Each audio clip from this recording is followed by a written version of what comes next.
Time Sport. Résultats, infos, analyse. Toute l'actualité sportive est dans Time Sport tous les jours de 20h à 21h avec Bilal Nelman sur Beurre FM. Bonsoir à tous et bienvenue sur l'antenne de Beurre FM. On ce mercredi 28 juin 2023. On est en live jusqu'à 21h, c'est promis. Rien que pour vous, chers auditrices et auditeurs de Beurre FM. Au menu de cette émission ce soir, il y aura quoi au programme? On va parler de Verratti et le Paris Saint-Germain fini. C'est la question que l'on se pose tout de même.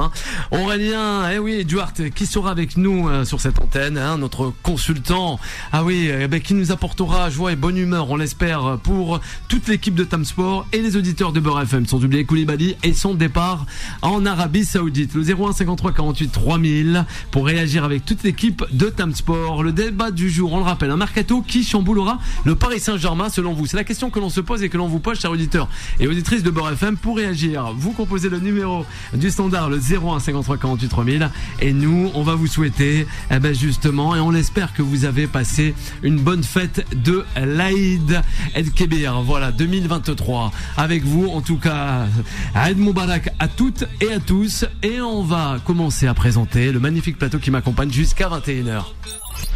Time Sport. Il est pour parler.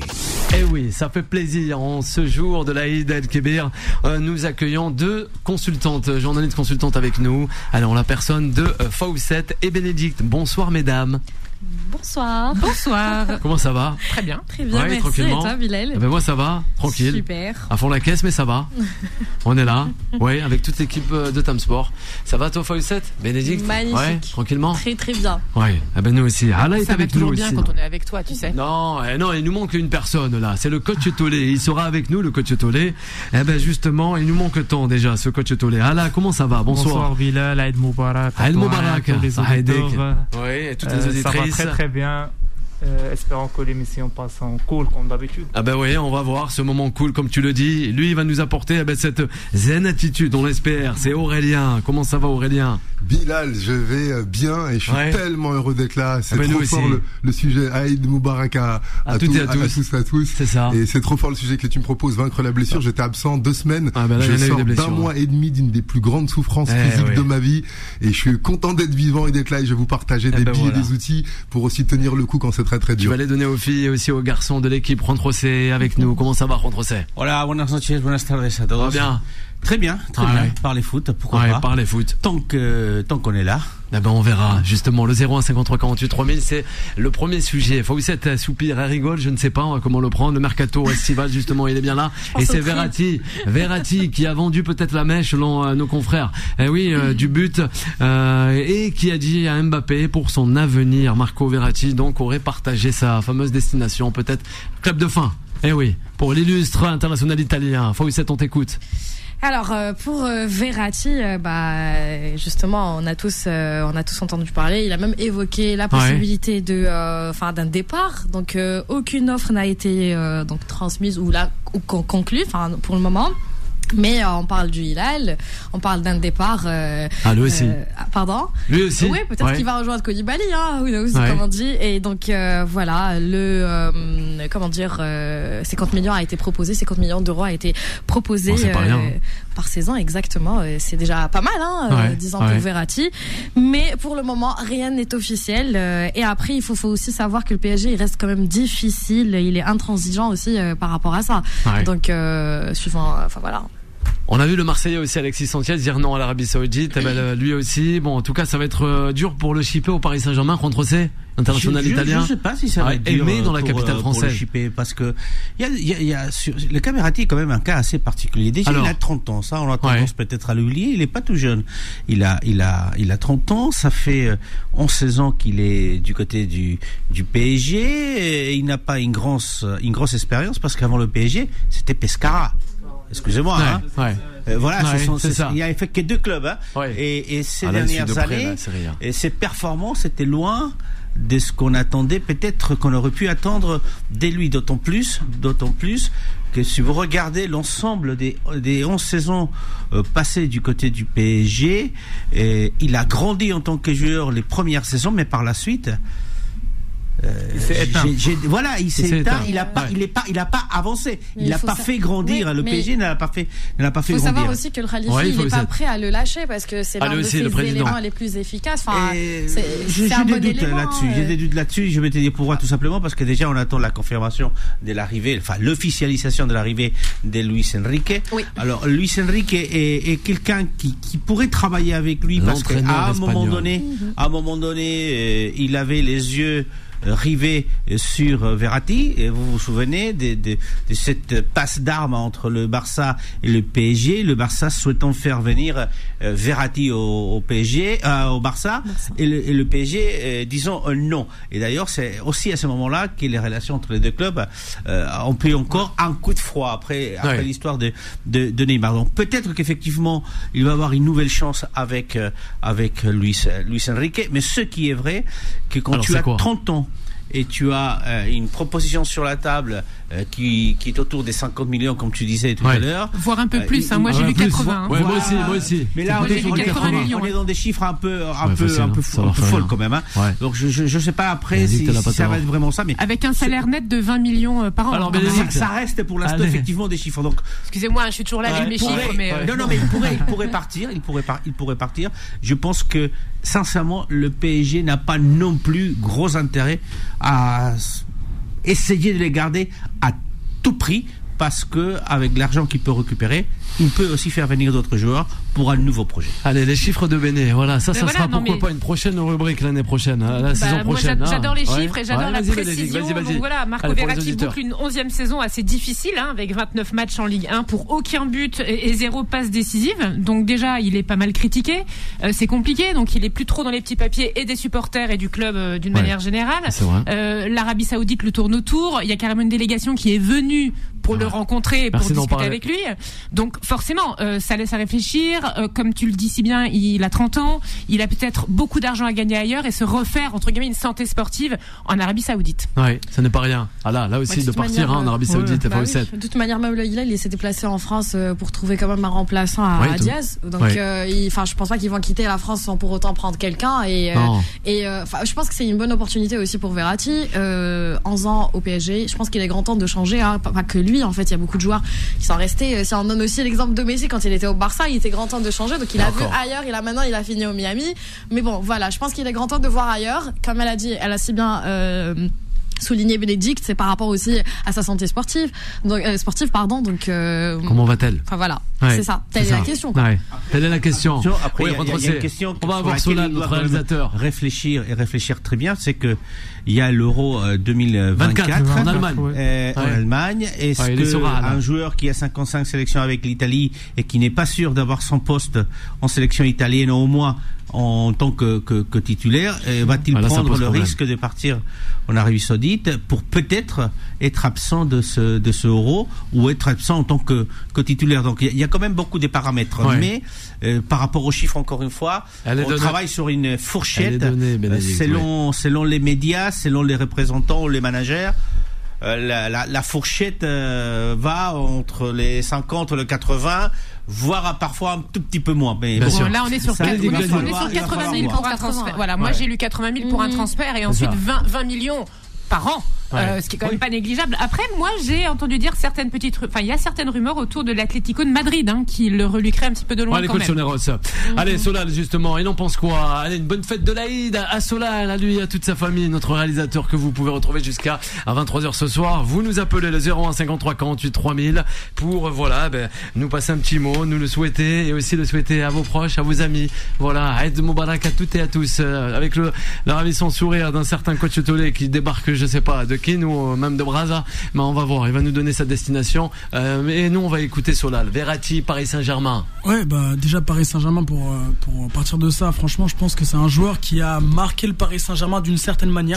Peut-être il faut quand même le respecter en tant que très bon joueur du Paris Saint-Germain, parce qu'il s'est imposé au milieu de terrain au fur et à mesure des années. Ensuite, pour moi, c'est un joueur aussi qui doit voir un peu du paysage et qui doit voir s'il a le potentiel et le talent de résister à d'autres championnats physiquement, dans son jeu aussi. Ensuite, j'ai entendu l'Atlético Madrid, ça m'a fait doucement sourire parce que l'Atlético de Madrid, c'est un club que j'apprécie énormément. Ouais, les supporters. Je le verrai aussi, pourquoi pas là-bas. Donc, ce sera intéressant de suivre la piste, en effet, comme Bénédicte a dit. Ouais. Le coach Tollet, bonsoir. On l'écoute sur le cas Verratti, Paris Saint-Germain. Sur le cas Verratti, moi je suis partagé. Alors pourquoi je suis partagé parce que pour moi Verratti c'était l'un des joueurs symboles de l'ère QSI au Paris Saint-Germain et qui a été étincelant pendant ses premières années. Et pour moi, ça fait depuis quand même 3-4 saisons qu'il est complètement à la cave physiquement. Et bon, je pense que voilà, on le sait, malheureusement, il n'a pas la meilleure hygiène de vie possible. Et c'est un mec qui aurait pour moi qui aurait dû après le PSG signer au FC Barcelone. Je crois Juan José, ça avait failli se faire en 2017 avant l'arrivée de Neymar ou dans un gros club de ce standing. Ça ne s'est pas fait et voilà. Et pendant très longtemps en fait, les supporters parisiens ont mis Verratti en haute estime, à juste titre, hein, mais ça fait quand même depuis 3 saisons pour moi qu'il est à la cave et je trouve quand même dommage. Qu'à 30 ans, bon, voilà, visiblement il y a les sirènes saoudiennes qui font appel à lui, mais j'ai le sentiment qu'il s'est un petit peu cramé tout seul, alors qu'il aurait dû faire partie de ces milieux de terrain qui éclaboussent de leur talent sur la durée. Ça n'a pas été le cas. Pour moi, ça reste par rapport à son potentiel joueur, ça reste un gâchis. Après, son contrat court jusqu'en 202026. Hein, il est toujours temps. Il a encore le temps de nous surprendre s'il a encore envie de le faire. Oui, mais ça fait quand même 4 mais ans. En effet, il a du mal à surprendre. Physiquement. Tu disais, il va falloir qu'il aille voir ailleurs. Alors, s'il va en Arabie Saoudite, peut-être que son hygiène de vie va s'améliorer, la force des choses.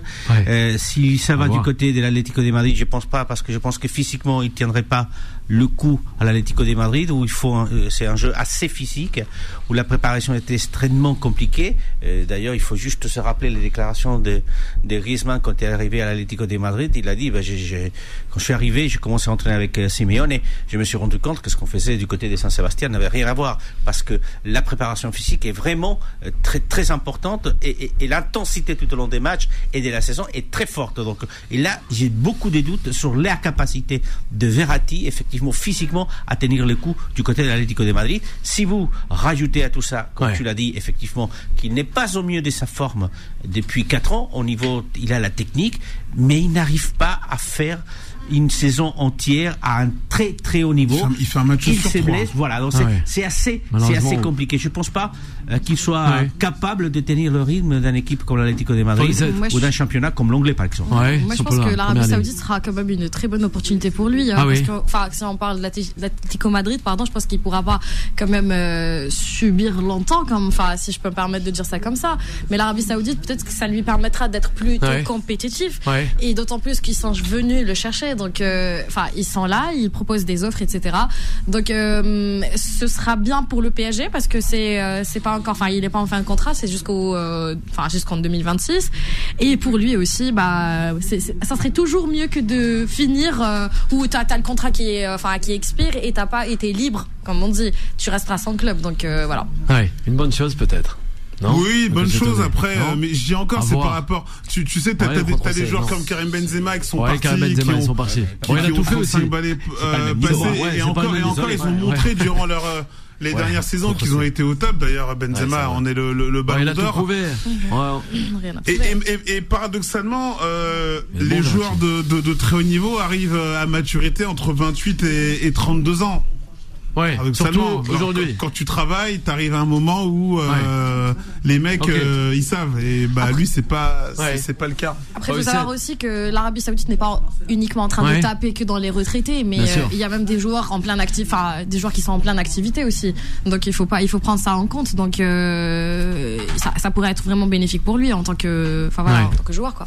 Retrocé avant de terminer la première pause, revenir avec Aurélien. Il y a cette option de partir libre. Il aura 33 ans, il pourrait monnayer mieux son départ du PSG. Et s'il décide de rester, s'il reste du côté du PSG, on va voir vraiment quelle est sa valeur cette année avec Luis Enrique, qui est aussi très exigeant tactiquement, Effectivement. Il les fait souvent, mais tactiquement et vraiment très exigeant. Et est-ce que Verratti va avoir le niveau? Peut-être qu'il va être capable de renflouer le navire Verratti, pourquoi pas? J'en doute pas, parce qu'il y a 2024 avec l'Euro et parce qu'il y a le Mondial 2026. Et encore une fois, s'il reste en Europe, il aura toujours la possibilité d'être sélectionné avec l'équipe d'Italie et peut-être faire ces 2 rendez-vous importants. Mais le cas Verratti, ça reste quand même un cas, parce que c'est un joueur emblématique, mais en même temps, c'est la preuve quelque part de tout ce qui a manqué au PSG, c'est-à-dire la possibilité de faire grandir des joueurs. Il aurait pu le faire avec Verratti, et Verratti, à mon avis, il est resté à la moitié de tout ce qu'il aurait pu grandir au PSG. Il a quand même été peut-être négligé quelque part. Il avait les clés du PSG à un moment donné. Bien sûr.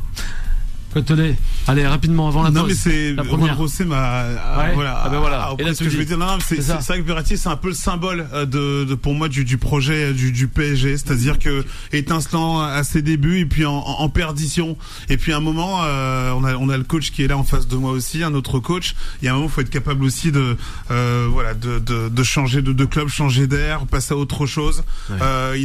Il y a quand même eu pas mal de déconvenues avec le PSG. Marquinhos en fait aussi partie, même si son rendement est différent. Il y a un moment, faut être capable aussi de renouveler son effectif.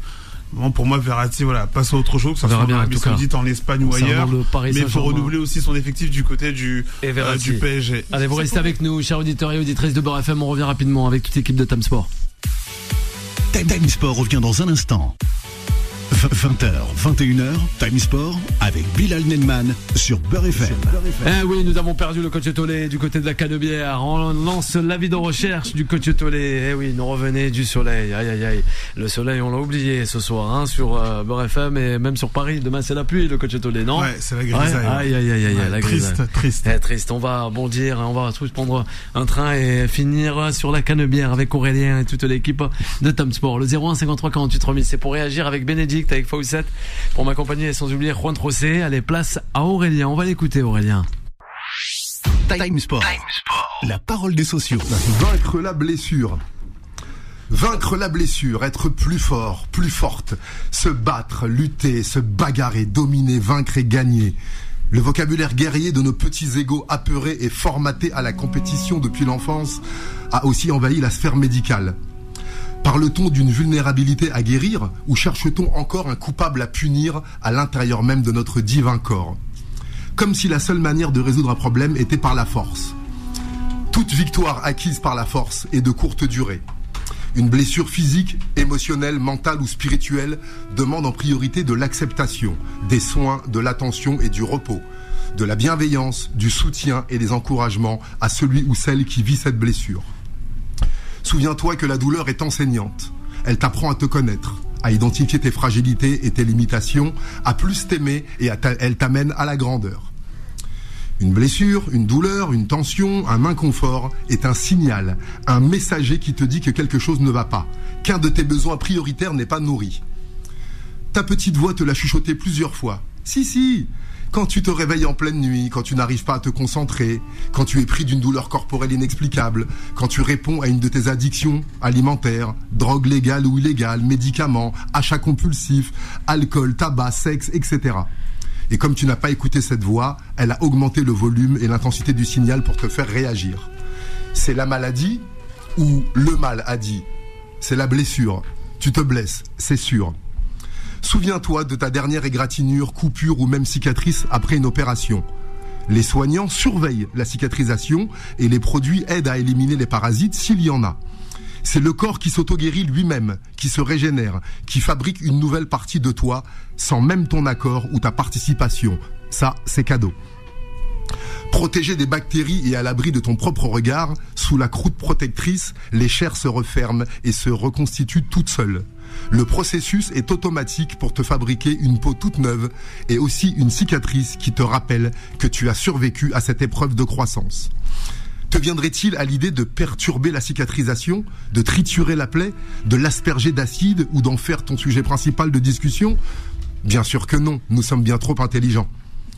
Le processus de libération et de transcendance est identique pour tes blessures émotionnelles, qui sont à la racine de toutes tes blessures physiques. Comment te sens-tu à l'intérieur avec cette blessure?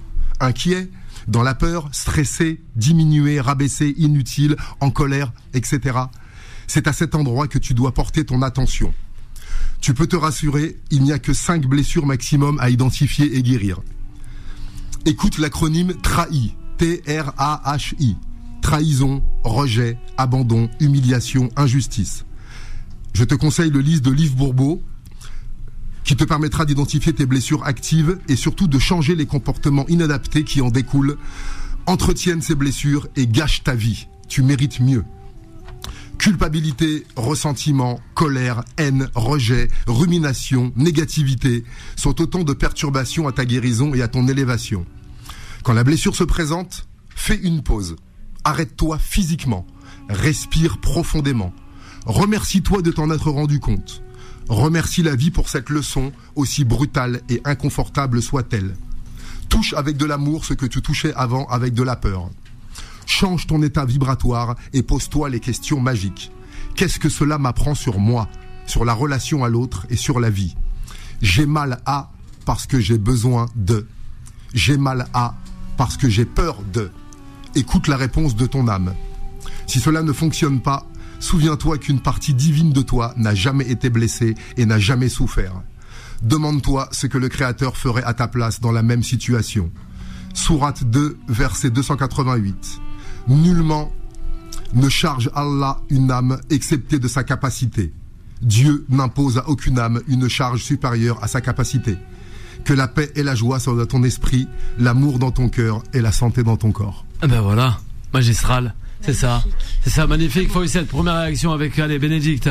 Très très beau. Ouais. En effet, comme tu l'as bien dit, Aurélien, comment dire en arabe, donc tu l'as très très bien dit. Effectivement, enfin voilà, je sais pas, je suis émue pour le coup. Hein. Ça m'a touché.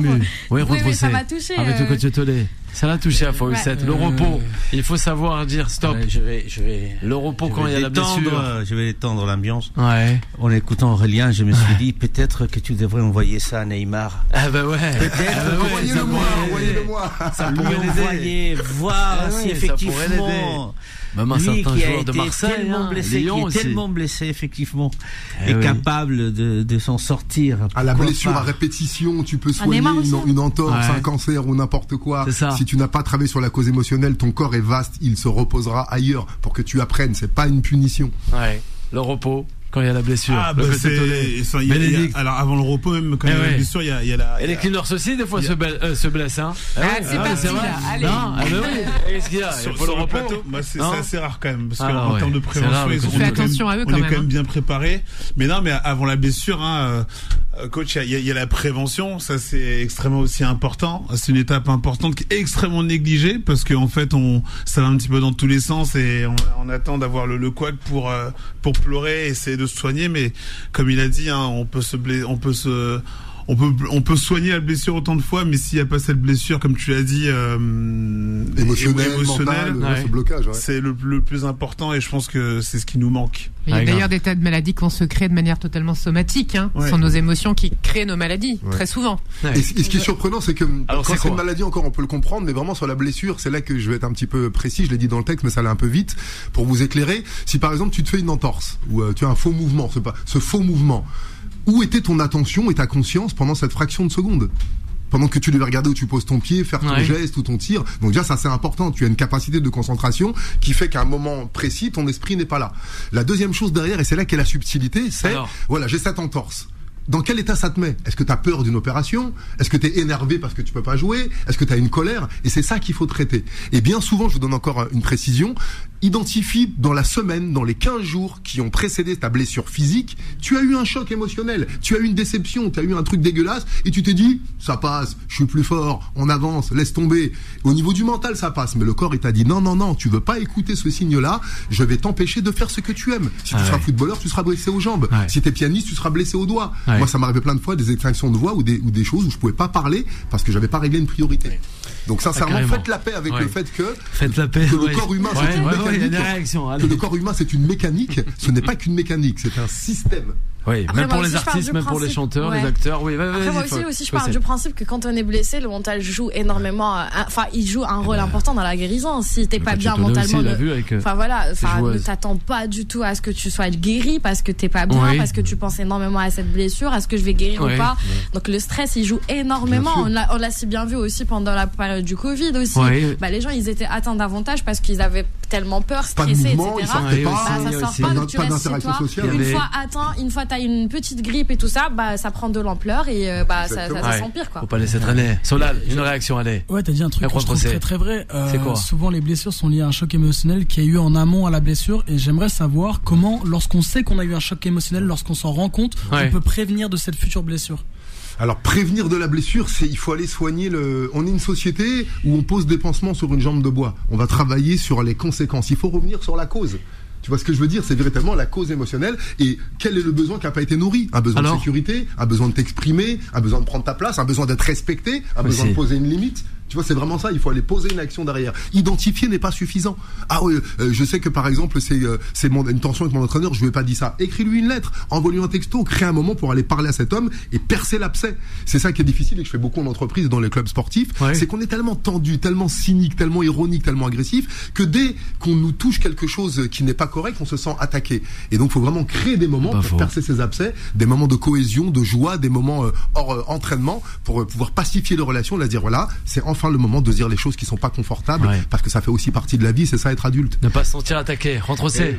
Je continue à mettre des noms, des choses concrètes. Allez, vas-y. Alors il y a le cas de Paredes et le cas des Hakimi après ce qui leur est arrivé au niveau des couples, de leur couple, comment leur niveau physique, leur niveau des performances sportives a chuté dans les semaines qui ont suivi. Et en parlant justement des cas somatiques, il y a le cas Messi. Messi à chaque fois il y avait vraiment du stress dans le vestiaire.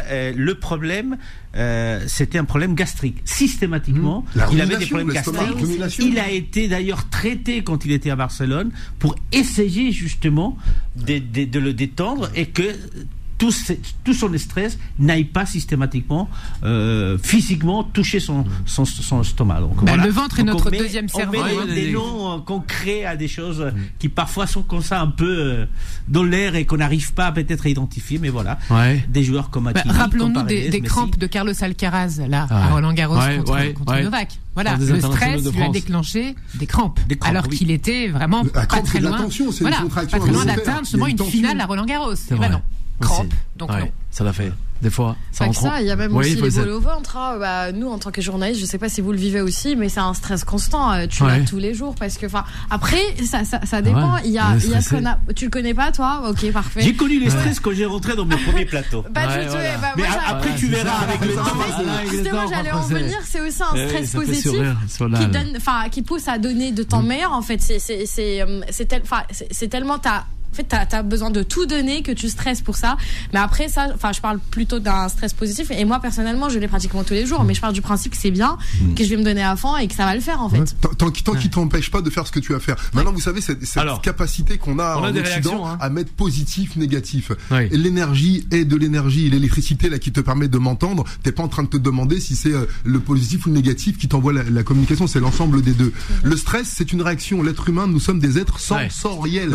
Nous avons une conscience et elle ne ressent rien. Donc pour nous faire vivre les choses, on reçoit des sensations qu'on étiquette comme agréables ou désagréables. Ça fait 15 ans là que je fais des prises de parole en public. Avant chaque conférence, j'ai la boule au ventre et je vais faire pipi. Mais ça me rappelle que c'est important pour moi. Je vais pas aux champignons, c'est précieux. Je vais jouer ma réputation, je vais faire du bien aux gens. Ce truc compte pour moi. Donc soit t'as la boule au ventre parce que t'es pas à ta place et tu fais pas ce que t'aimes. Et si tu changes de boulot et que tu fais ce que t'aimes et que t'as ta place, tu vas te rendre compte que tu as aussi cette sensation. On a pas mal d'auditrices et d'auditeurs avec des réactions. J'ai juste une question pour Claude Tollet. Alors le coach Tollet il est là avec nous aussi. Parce que lui il entraîne. Ouais, c'est ça. J'en parlais tout à l'heure avec des filles justement. Parfois les clubs n'ont pas les moyens de se payer un coach psychologique ou un psychologue. Alors comment toi, en tant qu'entraîneur, comment tu gères justement ces aspects psychologiques avec des joueuses, sachant que voilà, c'est le métier. Est-ce qu'on est vraiment formé pour ça? Comment tu as géré concrètement ces aspects-là? La réalité, en fait, t'as déjà la réponse dans ta question, c'est que je dis pas que je suis démuni. Moi, je réfléchis constamment à cela, c'est-à-dire que lorsque j'envoie mes 11 ou 14 joueuses sur le terrain ou mes 20 joueuses qui s'entraînent, s'entraîner c'est une chose, mais l'aspect mental, psychologique, cet état d'esprit et le stress, pour moi c'est ce qui est le plus important. Et je t'avoue honnêtement que à mon niveau, en étant seul, tu peux essayer de leur proposer peut-être des exercices, des petites choses et tout, mais ça reste quand même je reste quand même assez démuni face à ça à mon niveau. Quel est le rôle de l'écoute, justement?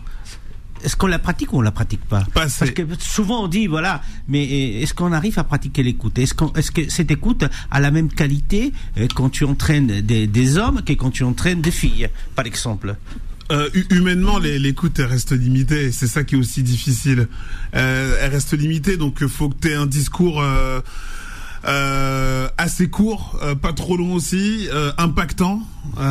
Et puis après, t'as un collectif, c'est-à-dire que t'as des filles qui vont être attentives, d'autres qui au bout de 2-3 minutes elles vont être dans la lune, d'autres qui vont te regarder mais qui vont complètement déconnecter. C'est ça qui est difficile aussi à gérer. Et c'est vrai que si je suis amené, alors pas la saison prochaine, mais plus tard à me replonger dans un projet collectif en termes de foot féminin, je vais veiller surtout à tout ce qu'il y a autour. J'espère moi pouvoir justement être dans un projet où les moyens sont là pour éventuellement faire la méditation, faire du yoga, faire toutes ces choses-là. Pour moi, c'est essentiel à la préparation. Il y a coach, il y a un truc précis pour répondre à ta question. La posture du coach, regardez-le, il est calme, il est posé. C'est serein. Il y a des pépines Malion. On va regarder notre entraîneur. Si on voit du stress chez lui, tout ce coaching à l'ancienne, allez, on y va. C'est de la colère, c'est de la colère aiguisée. Ça stresse tout le monde. Et là aujourd'hui, donc véritablement, le premier outil, c'est la posture du coach. Et je vais d'avoir travaillé sur ses peurs, sur ses colères, sur ces choses, et que son message soit passable. Et après, vraiment, ce qui est important, c'est dans un collectif, il y a souvent des cas isolés comme ça qu'il faut aller prendre en cas particulier. Et parfois, le yoga, la méditation suffit pas. Quand t'as pas pardonné ton passé, quand comme tu disais, t'as une hygiène de vie qui est pas respectueuse, ça veut dire que tu ne t'aimes pas et tu te respectes pas, puis tu abîmes ton corps. Donc et une dernière chose, l'investissement que vous ne mettez pas, comme on dit, si vous pensez que ça coûte cher de faire appel à un coach mental ou un expert, demandez-vous comment ça coûte de ne pas lui faire appel, à lui surtout. C'est ça la vraie question. Pour te compléter, pour terminer, tu as dit bon, j'ai peut-être cette posture, mais j'ai eu des moments délicats moi avec des groupes. Et si tu veux, Juan José, je savais qu'au fond de moi, j'étais pas en phase avec moi-même, donc j'avais ce stress, j'avais cette nervosité, et en fin de compte, alors. Avec certaines filles, ça peut quand même passer, et sur d'autres qui ont d'autres types de caractères, c'est plus compliqué, et ça empathie. C'est-à-dire que tu te rends compte qu'après t'as pas les résultats escomptés, mais tu sais toi dans le fond que t'es pas déjà en phase avec toi-même. Je pense qu'il est important déjà que le coach aussi, avant d'avoir son discours, son projet auprès d'un public, soit déjà fasse déjà ce travail-là, accepte ce travail-là. Ouais, on avait justement Toby, on avait aussi Malik, sans oublier Nasser qui nous dit comment y remédier à ce stress. Au travail, pas dans le sport de haut niveau. Vous allez halluciner, c'est tellement simple que ça va vous paraître simpliste. La respiration, point barre. Ne cherche pas à régler le problème. Quand le problème arrive, regarde ta respiration, elle est dans la poitrine, elle est courte et tu as des muscles tendus. Si une respiration courte et des muscles tendus alimentent ton stress, la première chose que tu dois faire, c'est l'inverse. C'est complètement l'inverse. T'arrêter physiquement, arrêter d'utiliser ton énergie, te poser, et je vous assure, faites-le avec moi là même maintenant vous ici, essayez d'inspirer un peu plus longtemps. Essoufflez. Ça prend 2 minutes encore.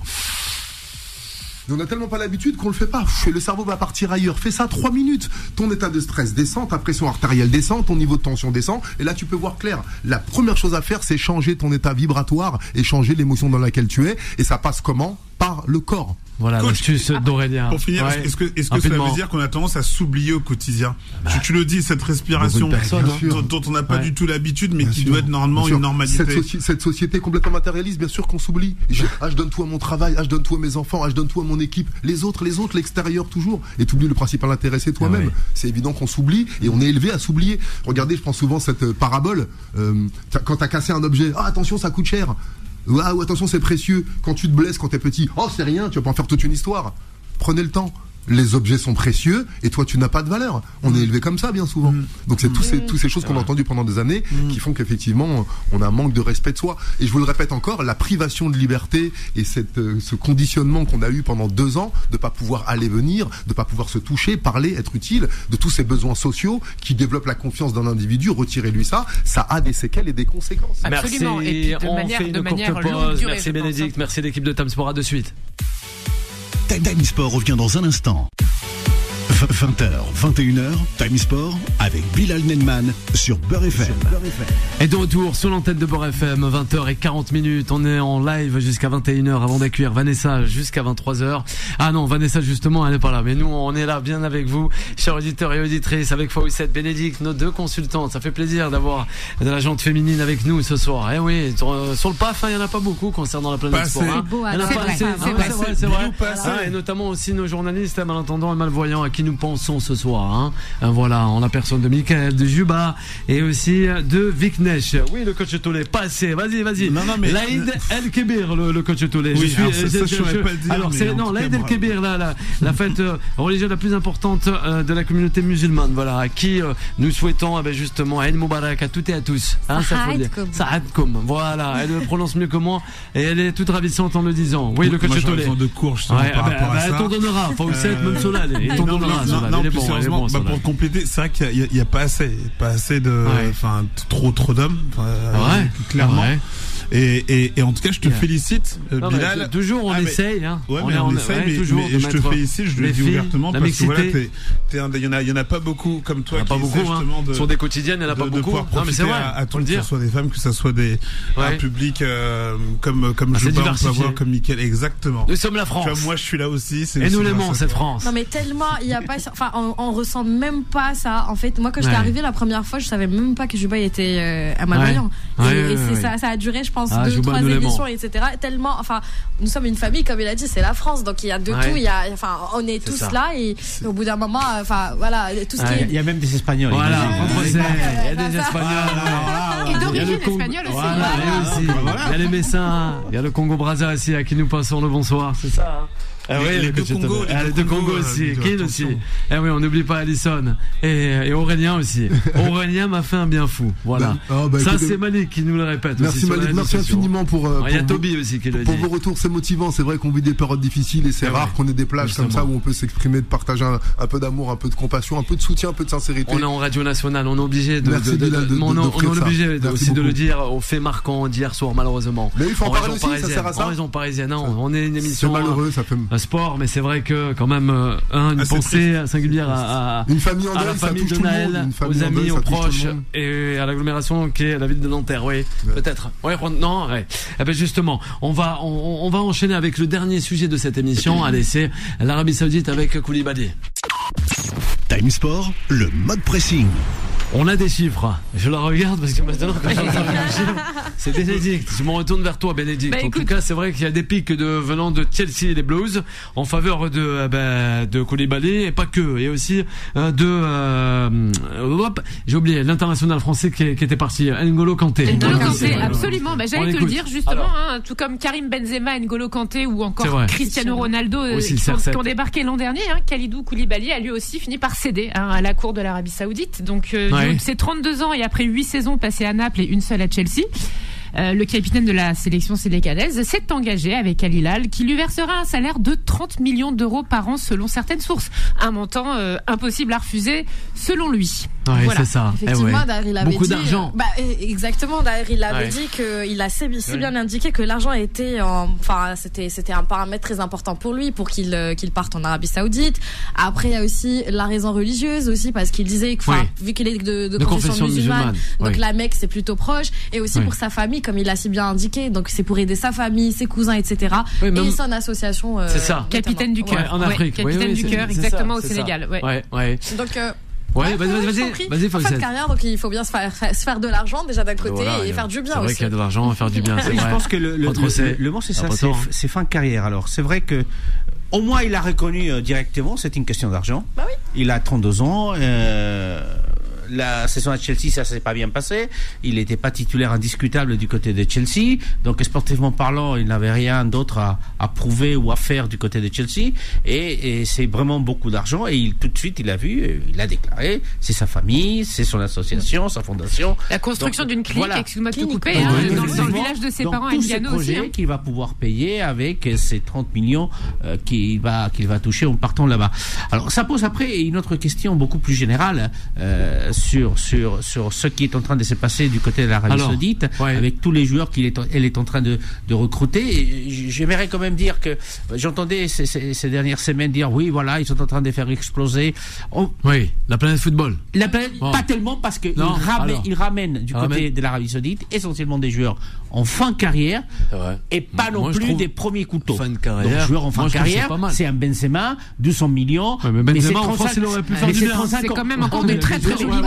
Mais c'est en fin de carrière. Mais en même temps, vous avez des joueurs en fin de carrière, 37 ans Modric, qui dit ne vais pas, je reste une année à Madrid au lieu de partir en Arabie Saoudite. Mais après, la question que se pose, est-ce que pas pour Benzema parce qu'il n'est pas sélectionnable en équipe de France, entre guillemets sélectionnable, mais est-ce que N'Golo Kanté, s'il était resté en Europe, est-ce qu'il aurait pu retrouver l'équipe de France? Peut-être, oui. Est-ce qu'il va retrouver l'équipe de France en partant dans un championnat qui n'a pas son aussi compétitif comme l'Arabie Saoudite? Après, mais c'est vrai qu'il ne joue pas avec l'équipe de France parce qu'il était blessé. Mais on peut se poser la question. Parce que la question se pose, est-ce que, puisque vous savez que Griezmann a été aussi sollicité pour partir là-bas, est-ce qu'un Griezmann qui part en Arabie Saoudite va-t-il être sélectionnable en équipe de France? S'il joue, il sera sélectionnable. C'est Deschamps qui le disait. Le championnat n'a pas le niveau. Et pour ceux qui sont un peu plus jeunes que moi et qui n'ont pas connu ça, si vous vous rappelez, ceux qui nous écoutent, de ce qui était la Ligue américaine de football dans les années, fin des années 80, début des années 90, avec l'arrivée du Cosmos de New York, où on a fait venir Beckenbauer, Pelé, et on est ils vont vider l'Europe de ces joueurs. Ah bah non. 30 ans après, la Ligue américaine, ça vaut ce que ça vaut. Et malheureusement, je pense que pour un certain nombre de joueurs, c'est bien. Koulibaly qu'il aille. Mais il avait quel âge, Beckenbauer, il avait quel âge à ce moment-là? Mais c'était des joueurs en fin de carrière et ils n'ont pas réussi à amener la Ligue américaine à un niveau. 30 ans, oui, ils arrivent à se qualifier pour un mondial, quand même. Mais quand même la Ligue. Mais quand même, et pas tout le temps. Mais donc, c'est bien pour Koulibaly, c'est bien pour d'autres joueurs qui vont partir, mais en même temps, ça m'inquiète pour un certain nombre des pays. Est-ce que le Sénégal va pas perdre en Koulibaly, un joueur qui a un certain niveau en Europe, mais dont le niveau va forcément descendre en jouant dans une Liga dans une compétition qui n'est pas aussi performante que celle de l'Europe? Il fera du bien à son pays, déjà. Il fera peut-être du bien à son pays, même s'il se fait du mal à lui sportivement. Sportivement parlant. On est d'accord. Pour le reste, je suis tout à fait d'accord. Mais c'est un très très beau projet. Attention, la Confédération asiatique aussi, l'AFC, qui a du bon niveau comparé à la CONCACAF aussi. Moi, s'il y a une télé ou une radio qui m'offre 30 millions, je pars aussi. J'ai la FM. C'est ça. On va délocaliser. Attention, on va délocaliser. Donc il faut penser. Oui, la rédaction et la direction de Beurre FM, je crois qu'ils ne mettraient pas un veto. Oui, mais bien sûr, pourquoi pas. 30 millions, allez. Avec le matériel que l'on a aujourd'hui, on va faire même des émissions depuis l'étranger. Le coach Tolé. Ça pose question. Ce gros mercato. C'est vrai que ça pose question. J'attends un petit peu de voir fin août pour me faire un petit peu un point par rapport à cela. C'est vrai qu'ils ont la possibilité de toute manière de ramener n'importe qui. Ils ont les moyens financiers qu'il faut. Maintenant, quid de ce championnat? Quel est véritablement le projet? Qu'est-ce qu'on veut faire du football en Arabie Saoudite? Est-ce qu'on a vraiment envie d'investir et de développer ce sport? Est-ce que ça va au-delà du sport? Là, la plupart des joueurs jusqu'à présent qui ont accepté, oui, sont en fin de carrière. Oui, faut le dire aussi, pour des raisons religieuses également. Oui, il y en a, ils sont. Modric, ça aurait pas été le cas. Il a refusé. Alexis Sanchez est en passe de refuser également. Il a dit non. Voilà aussi. Par contre, tu te poses la question sur le capitaine de Lens, c'est Seko Fofana, qui lui est sollicité. Et d'après les infos qu'on avait ce matin, c'est en phase de se faire. Là, on te parle quand même d'un. C'est fou, hein. Et là, du coup, c'est vrai que la donne, elle peut changer. C'est qu'on te parle là d'un joueur quand même de 27-28 ans, qui est en pleine force de l'âge, comme je le disais tout à l'heure, qui potentiellement peut faire une saison à Lens ou partir dans un très grand club européen, mais il risquerait donc d'accepter l'offre saoudienne. Donc j'attends un petit peu de voir, mais je pense que comparé à, j'y pensais, Juan José justement aux States quand Pelé, Beckenbauer sont arrivés, puis après il y a eu aussi le Japon au début des années 90, le Qatar aussi, le Qatar aussi. Ouais. Là on sent quand même que il se passe autre chose. Maintenant il y a que l'avenir nous dira, mais bon. Ouais. Mais en tout cas, si on se pose la question si l'Arabie Saoudite veut rivaliser, moi je pense que, il restera très loin. Ils ont les moyens, oui, mais je pense pas qu'ils pourront rivaliser aussi. Oui, après, à mon avis, pour être sur la Confédération asiatique, l'AFC, ils pourront rivaliser quand même. Ils sont bons, ils sont bien placés à chaque fois. Oui, mais n'oublions pas, il y a deux détails quand même. Qui ne sont pas des détails qui sont des choses importantes. La première, l'Arabie Saoudite vient de renoncer au Mondial 2030, où elle était candidate. Elle a renoncé à l'organiser. Donc elle voit que ce n'est pas parce qu'on a beaucoup d'argent qu'on essaie de ramener des joueurs qu'on va monter le niveau du championnat. Et il y a l'exemple donc des Américains. Tu as parlé effectivement du Japon et même de la Chine à un moment donné, 2026. Mais ils n'ont pas réussi à vraiment monter. Et puis il y a un autre problème, c'est ce que vous partez là-bas. Mais ce n'est pas parce que vous avez beaucoup de joueurs là-bas, certainement des qualités, mais comment vous faites puisqu'ils n'arrivent pas à vendre leurs droits télé pour voir les matchs? Parce que N'Golo Kanté, il est bien parti. Qui va les voir jouer là-bas? Parce que vous n'allez pas les voir. Hein. Ça veut dire peut-être une fois par semaine dans une chaîne du câble qui passe les images de quelques championnats ou de quelques matchs. Quelques secondes. Non, mais ça, c'est aussi ça. Hein. Donc, non, sincèrement, c'est bien économiquement, c'est bien pour le football de façon générale. Mais au-delà de ça, je doute très fort que ces types de championnats arrivent au niveau de championnats américain ou latino-américain même. Solal aimerait réagir à la réalisateur avant la fin de l'émission. On n'a pas parlé, c'est moi je vois ça depuis les réseaux sociaux et je pense que je suis pas le seul. Il y a une vague de critiques qui sont envoyées à ces joueurs-là qui décident de partir. Et les fans, certains fans, c'est une réalité, se sentent trahis d'une certaine manière de voir leurs joueurs aimés partir dans un autre championnat, tout simplement, qui n'est pas un championnat tel qu'on les connaît, un championnat qui est diffusé à la télé, qui a un jeu assez beau à voir. Moi j'aimerais juste dire que c'est un peu, si je peux donner une petite comparaison par rapport à la famille, on veut toujours que les gens qu'on aime ils soient proches de nous, etc. Mais il faut savoir aussi que ces gens-là, il faut les laisser partir pour les raisons qui les motivent aussi et qu'il faut l'accepter. Donc voilà, par rapport aux critiques que j'ai pu voir sur les réseaux sociaux. Est-ce qu'au Sénégal, on va voir les matchs des Al Hilal? On pouvait peut-être voir les matchs de la Première Ligue, les matchs même ça, en France. Mais est-ce qu'au Sénégal, maintenant, on va voir les matchs du championnat saoudien? Non, mais je vous pose la question.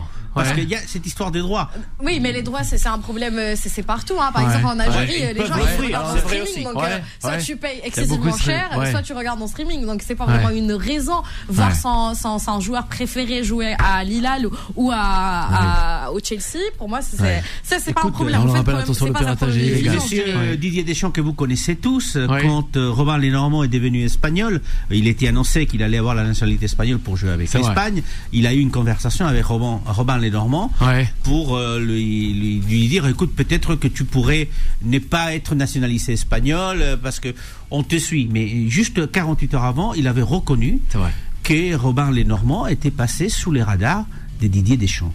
Il jouait depuis 6 saisons en première division espagnole, mais comme il ne jouait pas ni au Real Madrid ni au Barça, il y en a eu des joueurs comme ça. Il ne savait pas du tout d'où il venait. Et il a été quand même international français des moins des 20 ans. Un grand merci à toi, Fawcett. À Bénédicte aussi, d'avoir été avec nous, avec le coach Tolé, sans oublier Aurélien.